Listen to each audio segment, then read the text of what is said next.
spiked out. I could trip a referee. Tell by my attitude that I'm most definitely from.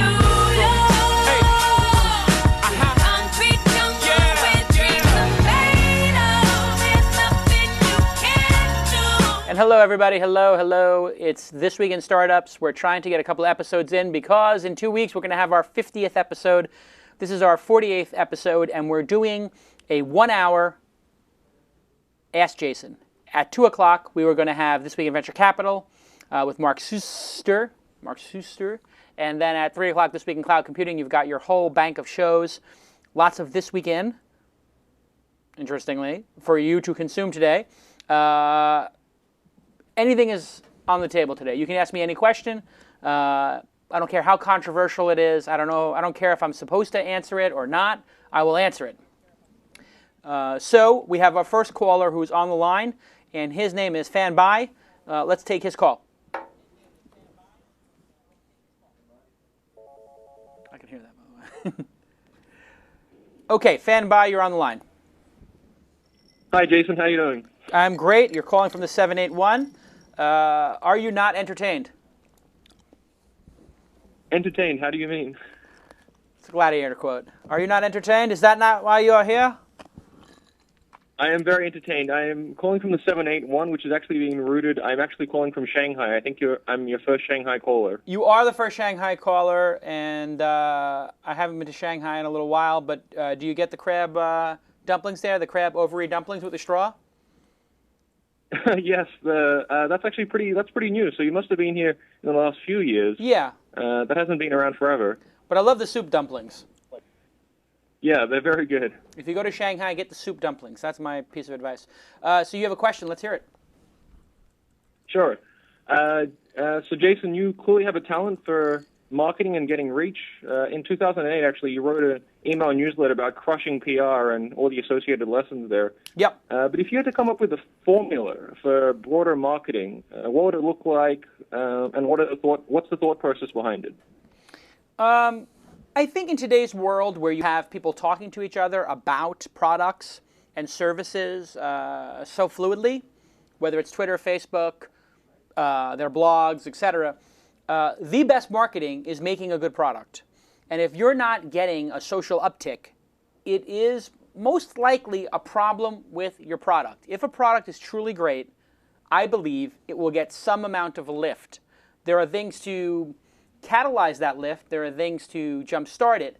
But I think what people typically do is they make the mistake of trying to market something that is not great. You have to have something great, and then it markets itself. The iPad, sure, Steve Jobs spent some money on marketing, but it's so good, people would tell each other about it. And if you just look at the products that have become popular on the web over time, Delicious, Flickr in the web, the start of Web 2.0, Weblogs Inc., the Engadget blog, and the Autoblog blog, these things were viral in nature because of the quality of the product itself. I think that that's the place you have to start. Tyler, what are your thoughts? Seth Godin certainly is somebody to read up on this kind of stuff, and that purple cow element is kind of what you're leading to here, yeah? I mean, in one regard, and not just purple cows. Purple cow is just one of a rainbow of cows potentially in terms of a strategy of making it into the purple cow idea, everybody's heard before, is doing something unique. And I think frequently people do something unique on a marketing basis, maybe not on a product basis. So there was that company Grasshopper that launched. I still don't know what they do. But they sent me chocolate-covered grasshoppers. They made a list of Grasshopper this, Grasshopper that. Last week, I think they did a list of the top TechCrunch 40 companies. They basically think about what are purple cows, what are memorable items, what are unique things that are different than everything else going on in the world that will get some amount of attention, and then attach your product to it. That's okay. That's a decent marketing strategy. But the best marketing strategy I've found is that the product is, in of itself, fantastic. Well, that's kind of like Zappos, where in their case it's a service, but the service is so good that it's the marketing. Right. So what Zappos did, Tony Hsieh, who was on our episode at South by Southwest, he said, let's make our customer support, our phone support, ridiculous. Let's go to outrageous lengths. Obviously, somebody who was looking at the books and saying, how much can we get our calls in terms of how many minutes can we get it down to, how much cost can we reduce, would have not been able to come to the conclusion that Tony came to, which was, why buy ads when our interactions with our customers are an ad? And so people started to do insane things like bring shoes to somebody who was at a wedding and didn't order shoes on time, or return things really quick, or stay on the phone with somebody for half an hour. And we did this as a test here at Mahalo. We stayed on the phone with Zappos for like 20 minutes just goofing off. Yeah. And if you want to try that, feel free. I'm sure Tony will appreciate you calling. In fact, I would like to do a contest right now. This is a Zappos funny phone call contest. And the winner of this will get something. I would like you to prank phone call Zappos and be the most outrageously demanding, ridiculous customer. And I want you to put a clock and a ticker on it right about here on your thing, on the screen. Count how many minutes you can keep them on the phone and how ridiculous. Then we will take all the Zappos phone calls, and I will make we'll play them on This Week in Startups. How about that? That'd be pretty funny. But anyway, I think you get our point. If you can make the marketing integrated into the product greatness, that's your best chance at success. Can I challenge that by asking, quite a few of your interviewees have been concerned. The one that comes most to mind is probably Matt Coffin, where he was so focused on distribution. How is this startup going to get you distribution? You can't build it and they will. You can't have this. I will build and they will come mentality. So I agree that there are kind of the social graph has added this viral coefficient. We've just launched a product. E-commerce custom dress shirts. The company's called Blank Label, and we're a little bit, I'd like to get your perspective on. We think we have an interesting idea. It's an interesting product. It's in this mass customization space. What are the marketing ideas that we should be thinking about to get distribution? Yeah, and it's blank-label.com. That's right. Yeah. So the first thing you would do is try to call into a podcast and ask a question about marketing, and have that actually be a secret embedded commercial. So good job on that, number one. That's brilliant. The second thing I would do is, I'm looking at your site right now, very beautifully designed, by the way. And I love custom shirts, and I actually get custom shirts made here that are made in Hong Kong. And the shirt I'm wearing today is from this brand called, I think it's Great Plains. I'm going to have somebody look during the commercial at what my thing says. Hey, Tyler, come around here. Oh, you can't get up. What does that say? It's plain. What does that say, Tyler? What does my shirt say? Hold on. I got it. Tyler, what does it say? Grand Plain. Grand Plain. So this guy from this thing, he sent me like 5 of these bright colored shirts, and I've been wearing them. And so, influencers love to get free stuff. And I was like, wow, this is so nice of this guy to send me these shirts. I love the colors, and he sent me like 3 or 4 of them. I feel socially obligated now. So I took a picture, I tweeted to 100,000 people. I wear it. I mentioned that I'm wearing this Great Plains. What is it called? Great Plain. Great Plain. And I just emailed the guy, and I said, wow, thank you so much for sending these. He sent me a nice note. So what I would do is, you have these crazy shirts like that kid with the 2 different color one. I would make a Blank Label shirt that says the Scoble, the Calacanis, the Lauren Feldman, the Arrington, and the iJustine. And I would email them and say, I want to make a free shirt for you. What is your favorite color? And what is your favorite thing? I've got this great startup company.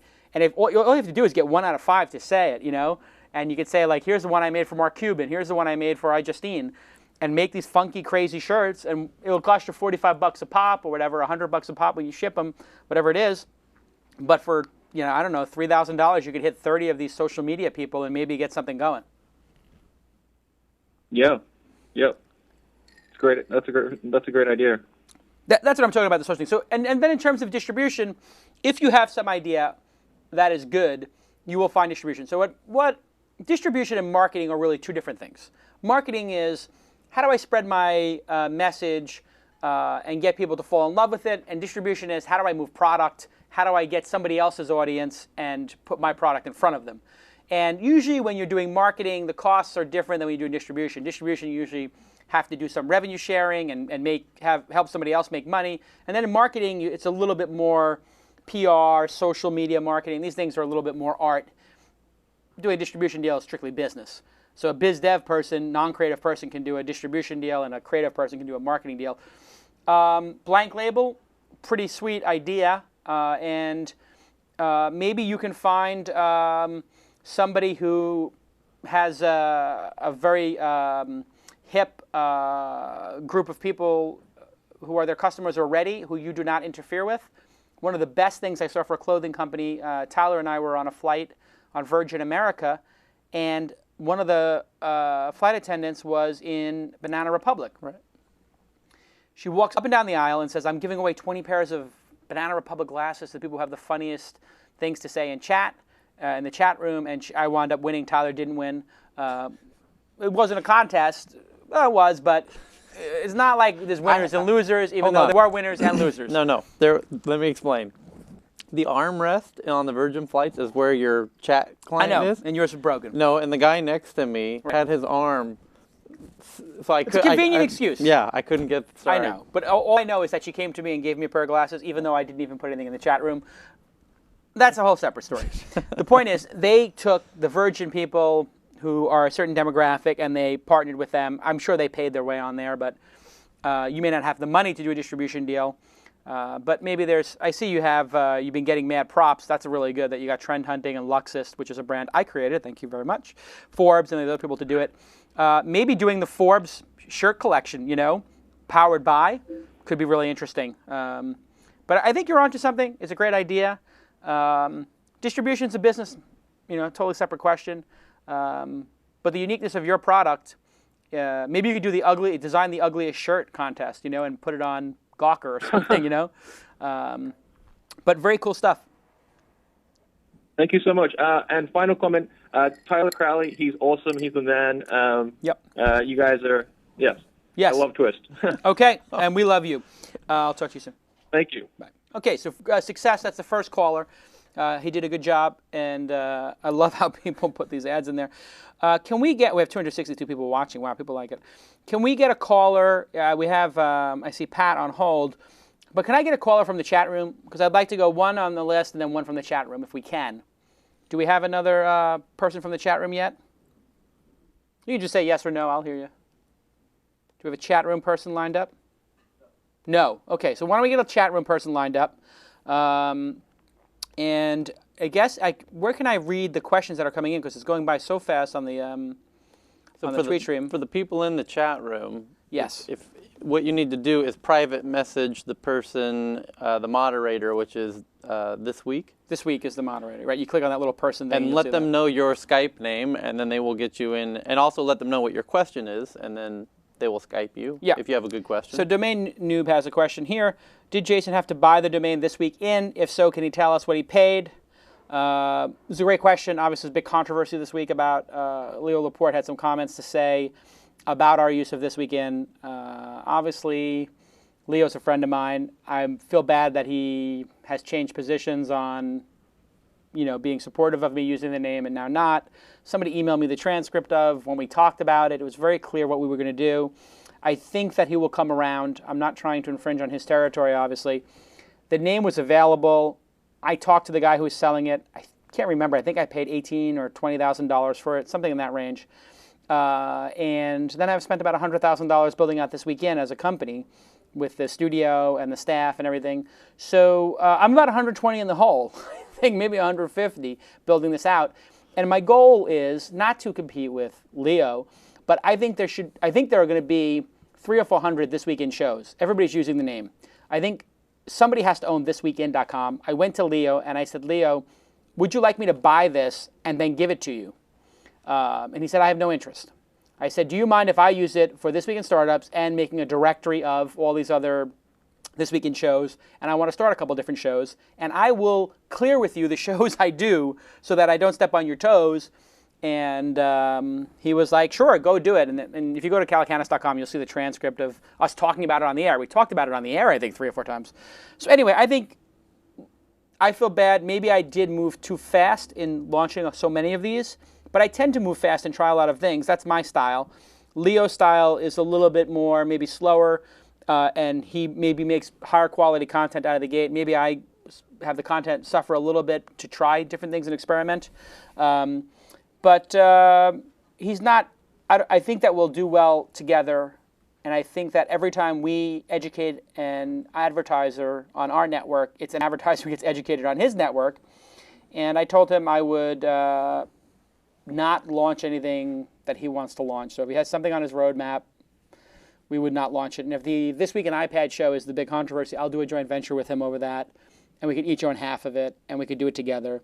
And anyway, that's the. And I think Leo. The other thing with Leo was he wasn't using the This Weekend name for all of his shows, and so I didn't think that his idea was to do. He's got. I think he has 20 shows or something, but maybe 5 of the shows on his network are named This Weekend. But most of them, 75% of them, are like Mac Weekly or This Weekly or That Weekly. So anyway, I'm friends with Leo. I'm saddened about the what he said, but I think Leo will come around. And obviously, there's a lot of other people doing This Weekend. There's This Week in Energy, This Week in Science. There's like a million This Weeks. There's more. It gives me a great idea for a show. What's that? This Week in Brouhaha. This Week in Brouhaha, absolutely. And that Jolly Bubble says if he's serious about it, he should have trademarked it. I mean, everybody loves a fight. It's not really a fight. And Leo has been very clear that he took it from This Week in Baseball. Nobody can own This Week in as a trademark itself. I mean, somebody can own the domain name This Week in. Somebody can own the domain name The. But it doesn't mean that everybody who uses the word the in their name has to give it to him. And so I think we will hug it out, and I think it'll all be good. And I'm not worried about it. Let me put it that way. I think a lot of this, we're going to create 10 shows a year. I think we're at 6 or 7 for the first year. We'll have 3 more this year. We'll do 10 next year. We'll drop the 2 that don't make traffic, and we'll replace them with 2 that do. And we're going to list all of the This Week in shows. So if there's somebody out there who's doing This Week in Energy, or This Week in Science, or This Week in Photography, or This Week in Law, This Week in Google, and I know some of those are affiliated and owned by Leo, and some are just affiliated with Leo, and some of them are not. If any of those people want to be listed on the This Week in site, we will list you there. And we'll either make it so when you hit the drop down, you go to your site, or we'll host your stuff on our site and put it in the blog format, whatever you want to do. I mean, I'm not doing this company This Weekend, and I'm just the chairman of it. Kevin Pollak and Mark Jeffrey are my partners on it. I'm not doing it to make money as much as I think. I mean, I do think there's an opportunity. Don't get me wrong. I wouldn't do it if I didn't think you could make stacks. That's what business is about. But I want to do it because I think it would be fun, and I think it would be fun to work with Leo. And I'm not trying to buy This Week in Tech. I don't think Leo would sell it. Leo worked at a big company. He doesn't want that. But I can tell you that when I focus on something, sometimes people come and buy it. And I think what's going to happen is, this would be my prediction, and in some ways my hope.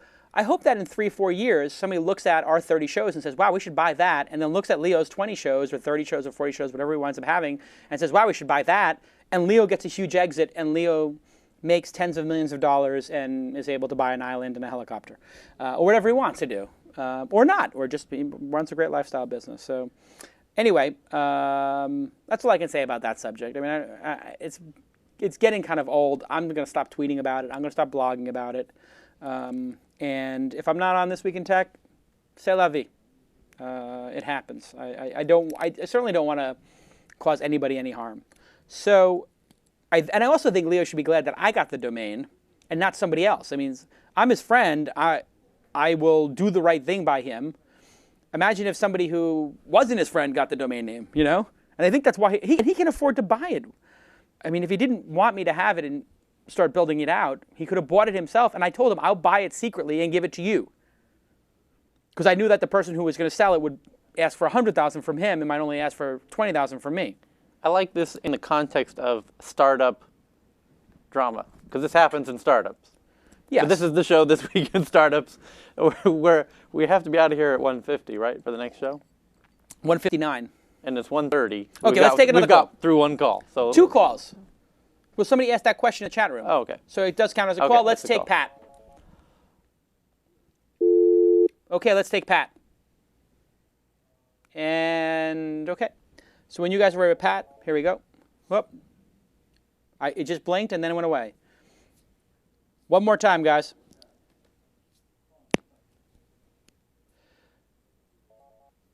Okay.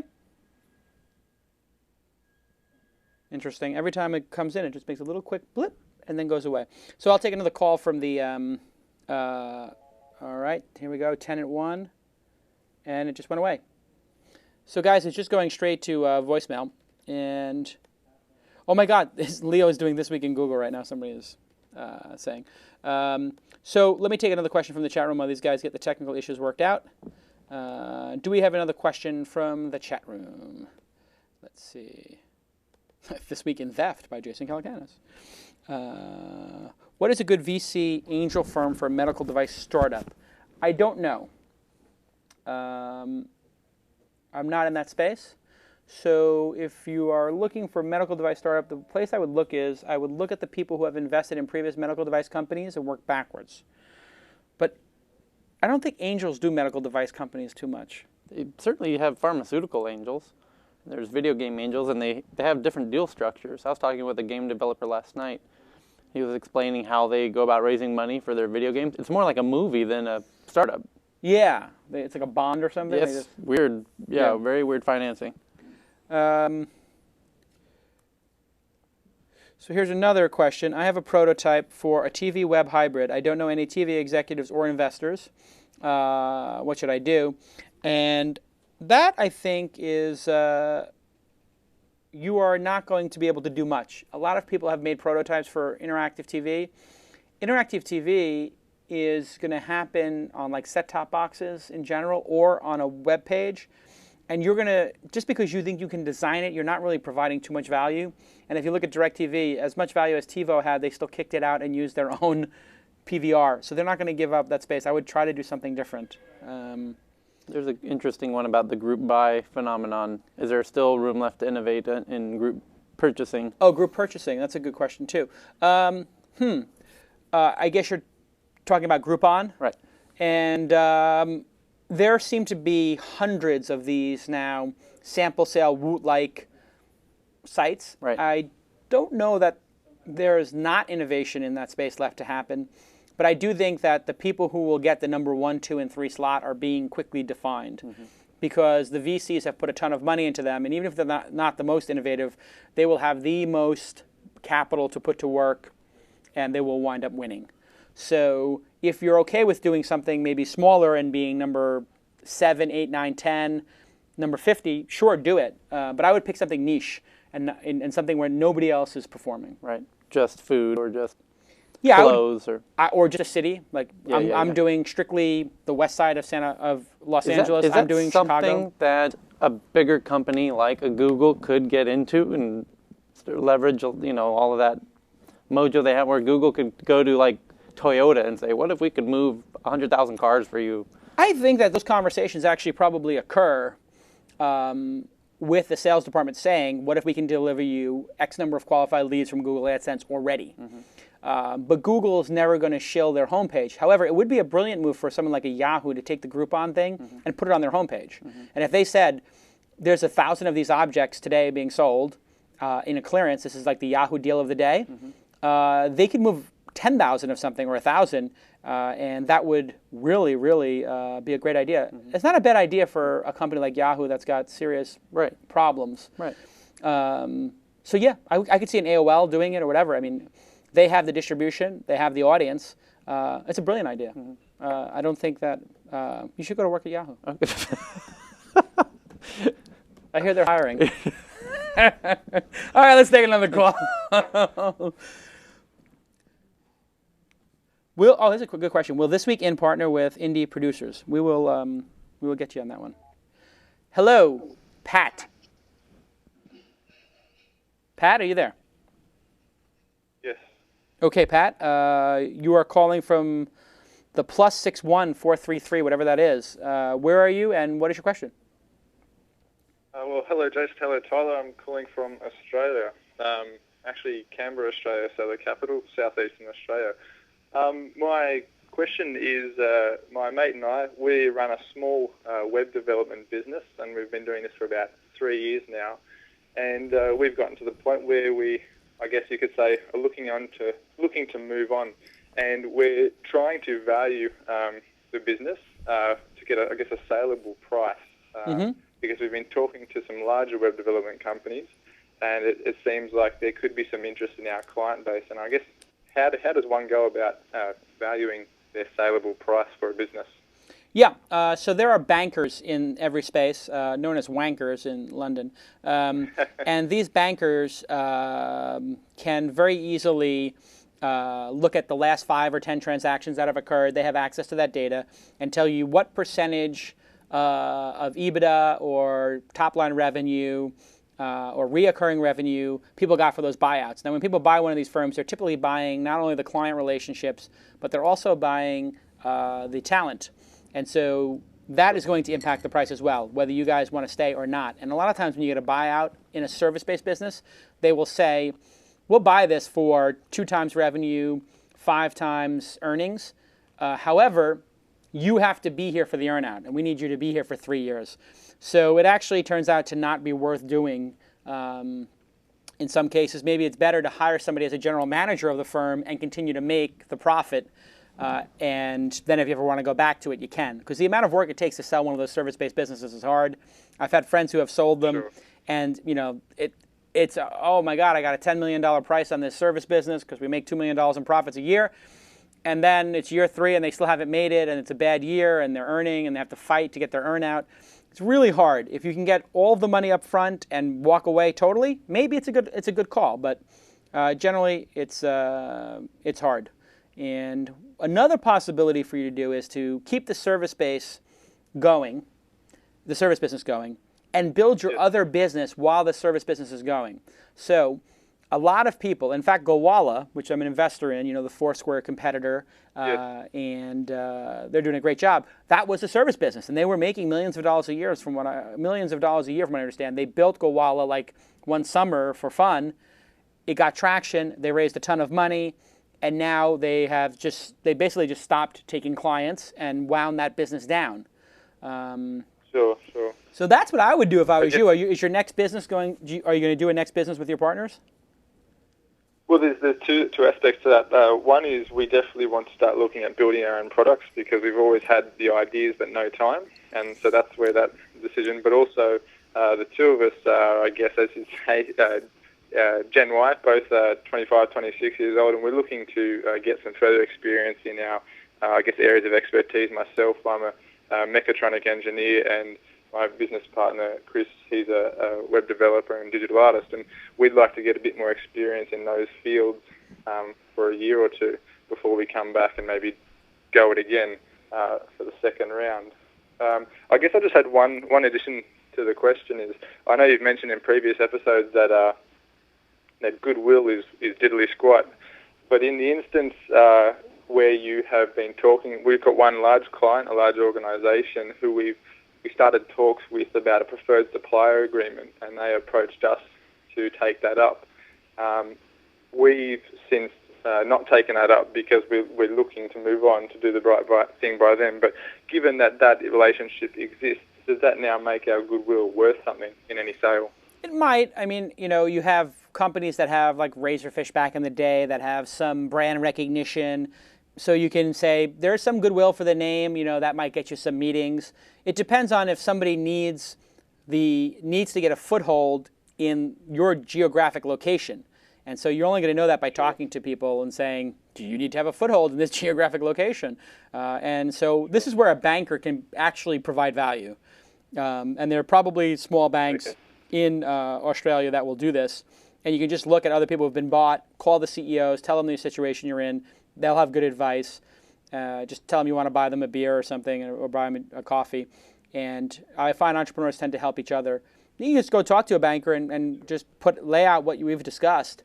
And it may cost you 5%, and they may ask you for $5,000 a month as a retainer. You can ask them, I want to waive that fee. I'll give you 6%, or I'll give you 5% if you sell it for $1 million, 6%, or 8% for the second million, and 30% for the third million. So they get really incentivized to try to hit those next things, so like a stacked kind of thing. But they'll do it without you having to. They'll do it without you having to pay a fee. So good luck with it, and keep in touch. And we'll see you when we're in Sydney next year. Okay, thanks guys, and enjoy. Cheers now, bye. All right, we're doing good. I want to keep moving and try to get these in. We have Jamie from the conference industry who has a call on Skype. So let's take that call on Skype. And let me just say, I would like to thank Ustream for, of course, providing our HD quality streams. They do it every week, and 350 people in the chat room, which is always great.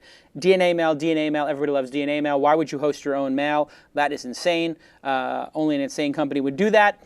Go get your Microsoft hosted exchange at DNA Mail, $295, 99.99% uptime, free 30-day trial, free activation and setup, free 24-hour support, 7 days a week. And they do SharePoint, they do CRM, they do everything. And of course they do Google Mail as well.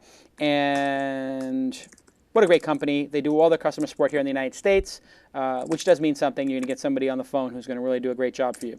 And of course, let's thank WebSpy, run by great guys, also from Australia. And you can analyze all your network traffic, identify excessive bandwidth consumption, yes, and other things like that. They provide a transparent view of everything going on in your email usage, internet, network usage, etc. And they are a total log analysis solution. And of course, Power VPS. They've been supporting the show from the beginning, and they will offer you free hosting in the start. I think they get the first month free or something like that. We'll have to check that. Is the first month free? Anyway, they will give you 25% off for life if you use the code TWIST, TWIST. Starts as low as $59 a month, www.powervps.com. Fully managed virtual private hosting with great customer service and an amazing price. Thank the sponsors on your Twitter account right now. Thank you to @Ustream, @DNAMail, @WebSpy, and @PowerVPS. You guys are awesome for supporting independent media. We truly appreciate your support of the This Week In network. Okay, we have a question on Skype. Audio only. Hi, Jason. Yes, hello. How you doing? Good, it's Jamie. Yes, Jamie Rumbelow. I'm calling from Cambridge in the UK. Cambridge in the UK, how are you doing? Yeah, I'm great. So I've just got a bit of a question about the conference industry, and especially web conferences. Now, we've got live streaming, Ustream, and Justin.tv, and on-demand video, social networking, all that sort of stuff. And I'm finding that there's a lot of less of an incentive to go to conferences and actually meet people face-to-face. And I think the conference industry is struggling because of it. Okay.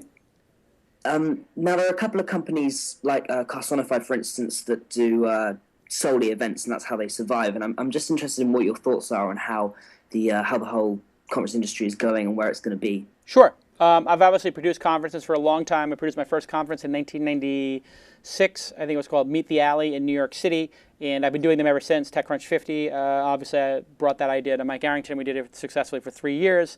Open Angel Forum, all these different events I've done over my career. I love events. People are always going to want to meet in person, so that's not going to go away.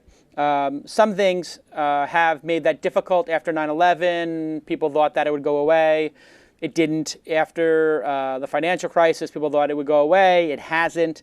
But Carsonified has done, and I just got invited. I'm speaking at Carsonified's web conference. They're doing a call-in conference. 100 things. Yeah, so I'm actually doing that event, and Ryan does an amazing job on his events. Future of Web Apps is a great event I spoke at London. So there'll always be those events, and you can make money from them, and you're going to want to, if you're going to plan on doing them, you want to start small and you want to be successful. So managing expectations is very important. If you're starting out, do it on something very niche. Do a conference just on the iPad for iPad developers, and do it just for one day, and do it just for 75 people, sell out, and have it be an amazing event where you've vetted everything that's on stage. And that was always the approach I took to conferences, was extremely high quality, and I started small. And then I got bigger and bigger and bigger to the point where there were thousands of people at the event, and the events made millions of dollars.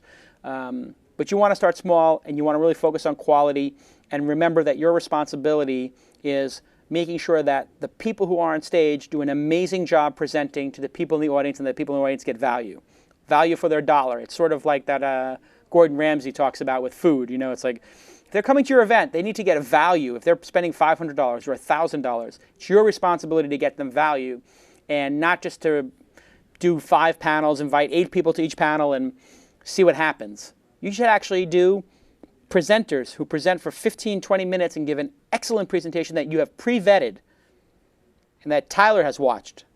That's what I do. I have Tyler watch everything. Advice on the conference business, where it's going? To get back kind of to his point, though, about how when people are streaming all these things, it does lose some of the incentive to want to have to attend these things on some level. I don't know. But I think there's going to be a way to monetize that streaming. Or there already sort of is, but I think that's going to become, like, I would pay $5 to watch the Twitter conference or Maybe. the Facebook conference. I think it builds the audience for it, I'll be honest. If you watch TechCrunch 50 on the stream this year, or you did like 2 years ago, or the first year, you'd say, wow, I really want to be there next year. I want to be there, yeah. And so I think what it does is you wind up creating a big funnel. And the funnel was previously like, here are the people who considered going, and here's the people who went. Now you've got, here are the people who have actually seen it, know why it's awesome, and see everybody milling around. Now you have that they're considering it, and now who's going, and it just makes it bigger. And the people who are the sponsors are going to get great value out of saying like, hey, thank you to these sponsors. And we had, 10,000 people watching concurrently at the last TechCrunch 50? Yep. Hundreds of thousands of people over a day. So I think it's additive. I don't think it removes anything from it. You look at the TED conference. If it's a great conference and you webcast it, it's only going to make more people want to go to it. Well, the other argument is that it keeps out people who don't really want to be there. You only get the people who really need to be there buying the tickets. Like if the looky-loos can watch at home, so the people that are there are there to network. I think some events are about who is not able to come. Certainly like TED makes its bread and butter by telling people not to come and making it hard for people to come and being exclusionary. I like events that people can get into. I always at TechCrunch 50, I've given away a lot of free tickets to entrepreneurs and people at schools. So it depends on the type of event. But I think the world is changing very rapidly, and the trends are coming faster. And what people use events for is to try to understand these trends and discuss them and network around them and capitalize on them. So I think the conference industry is going to continue to grow. And there's something to be said about the fact that nobody's managed to really pull off a or a fully virtual conference. Because it's technically doable, but the fact that it hasn't been done, I think, leads one to at least assume that there's a lot of value still in the in the meat space. So great question. Thanks for calling in. Well, thank you very much. Okay, we'll take a rapid fire one. Demand Media IPO.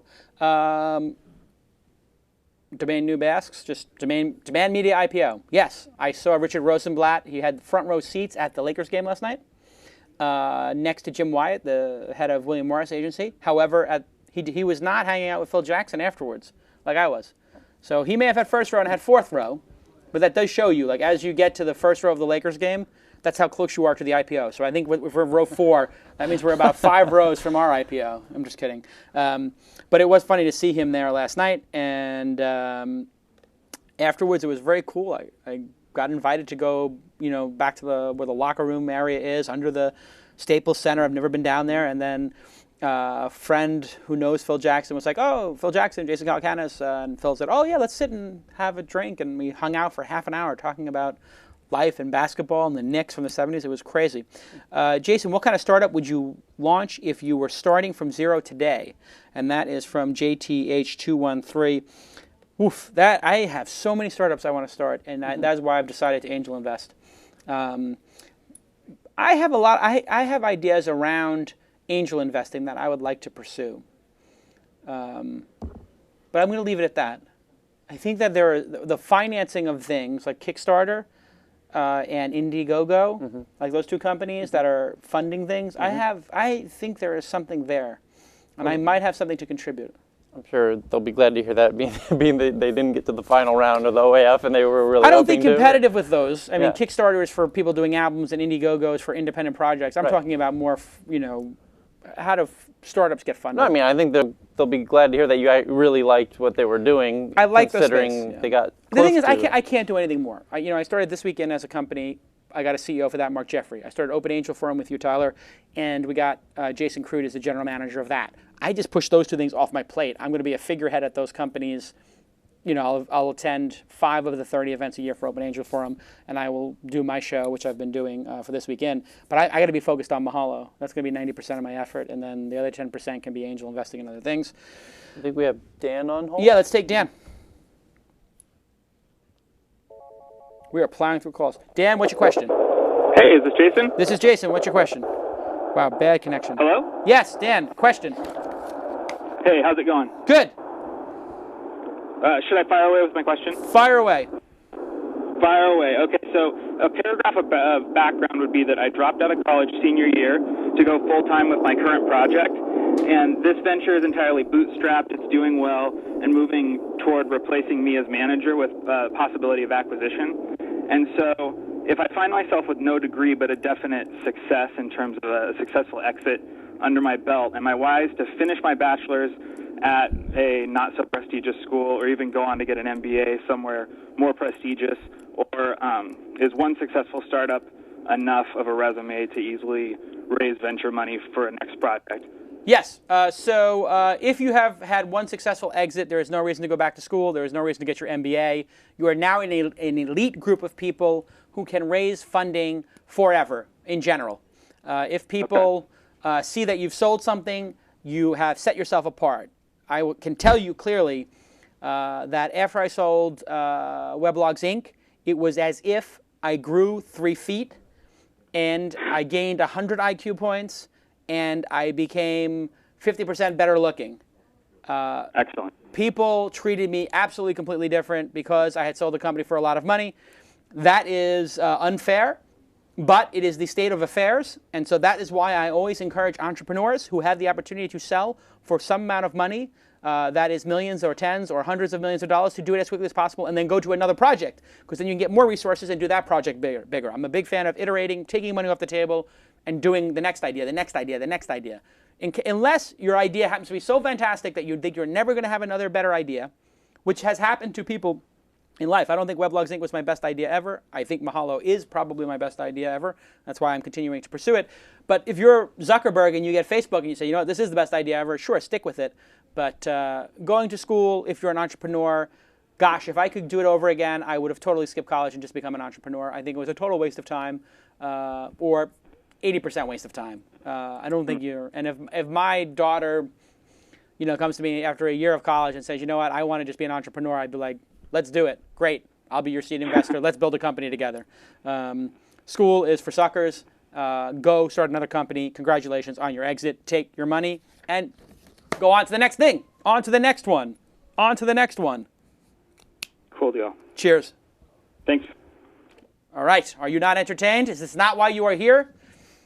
On to the next one. On. You know that song? Yeah. On to the next one. Get your money and make it stack. Charles on Skype here? Charles on Skype. Let's hear it. This is a video? I don't know. We'll find out in a second. Hi, my question is, I've got the, I have some people telling me that venture capital is like rocket fuel. So if you don't have what you're trying to do really focused, you might blow a launch pad. So the question is, how do you know when to capping and when to actually raise capital? Yeah, this is a great question.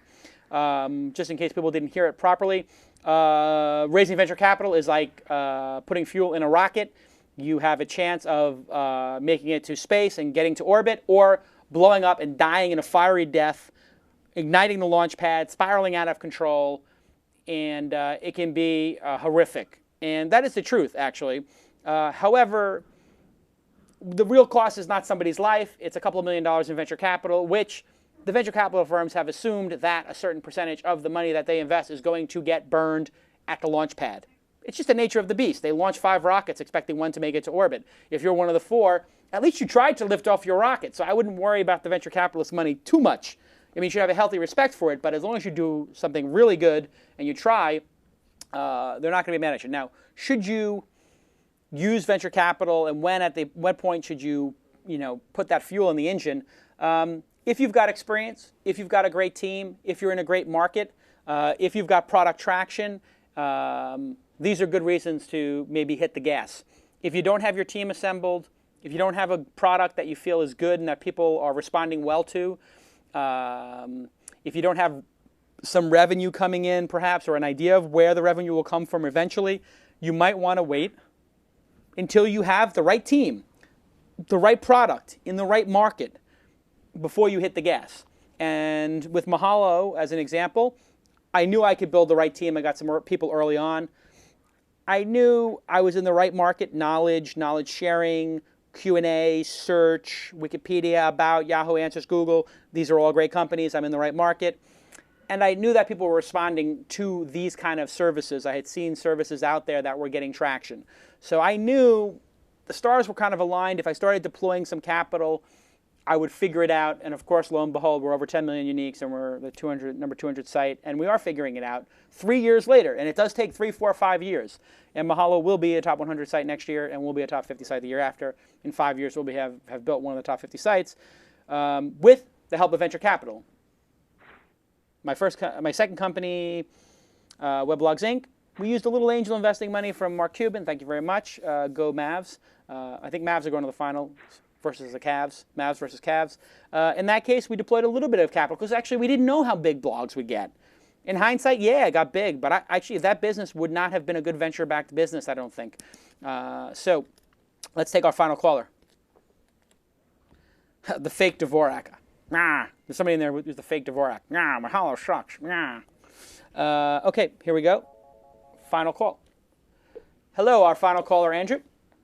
Yeah, this is Andrew. Save the best for last, obviously. That's good. Of course. You're calling from, and your question. Yeah, my question is, I've launched a search engine of sorts where we are launching, and basically we're in a very niche market. Mm-hmm. Now, the question is, what is the best way to monetize this? I mean, obviously there's a few different ways you can monetize, sites, obviously, as everybody knows, but in your opinion, for a site that's very niche, the people that would be trafficking the site are very targeted. Mm-hmm. What would your idea for the best way to do that would be? This is a very easy question to answer. Search is driven by people clicking and trying to find information, find services. The reason why Google has become the huge company that it is because they have those clickable ads right up top. When people do a search, they have told you exactly what they're looking for, which means you can give an exact answer. They're in the cognitive mindset of absorbing an advertisement and clicking on things, and there's a revenue model there. So I would not stray from what has made Google awesome, which is cost per click advertising. That being said, if you have a very targeted market, you might want to put cost per click ads there that then send people to your own lead generation business. So if you're having a search engine for medical professionals and you know they're doctors or whatever, you may want to go to a drug company and say, when they do a search for something, it says, take a free course in, this drug and how it interacts with other things, or take a web seminar, give us your information, we'll email you, and we'll set up a consultation.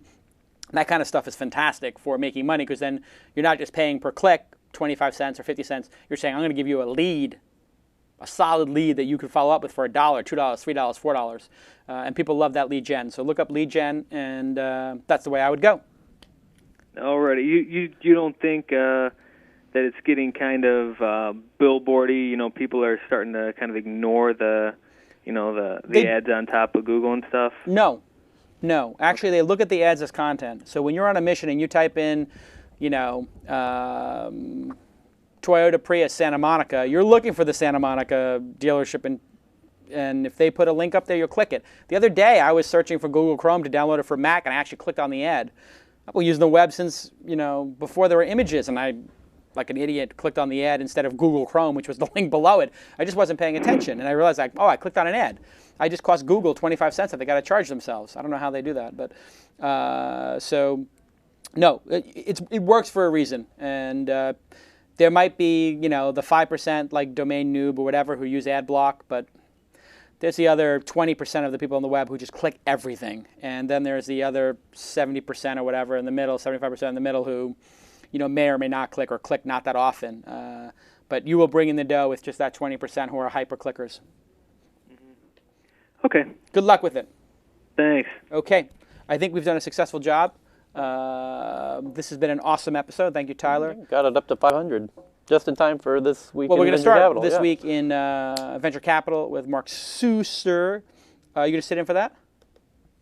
I'll sit in for that. I love Mark. That's like my favorite new show. Is it really? Oh, it's awesome. Yeah, I like it. It's pretty good. So maybe Tyler will sit in. Everybody stay in the chat room. Great questions. Maybe we'll take a question on this week. Since the question stuff is going well, we'll take a question on this week in Venture Capital. But let's keep this train moving. And we're going to turn the mics off for 1 second so you guys don't hear a bunch of nonsense. But stick with us. And this week in Venture Capital will be starting in exactly 1 minute and 50 seconds. Spiked out, I could trip a referee. Tell by my attitude that I most definitely from.